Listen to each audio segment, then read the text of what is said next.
Daha önce geçirilmiş bir burun operasyonu var. Yine burnundan çok sağlıklı nefes alamıyor hastamız. Horlama ve uyku apnesi şikayeti var.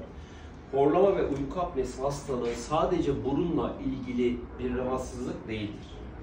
İşin içine burun, geniz, küçük dil, yumuşak damak, bademcikler, dil kökü girer.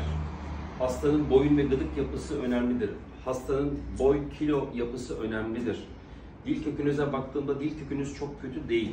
Ancak damak yapınız çok kötü. Hala burnunuzda bazı problemler var. Horlama ve uyku apnesi çok önemli bir rahatsızlık ve her hastadaki tedavisi farklı.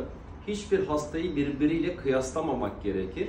Kimi hastada uyku testi sonucuna göre CPAP, BiPAP gibi cihazlar veriyoruz. Kimi hastamızı ameliyat ediyoruz.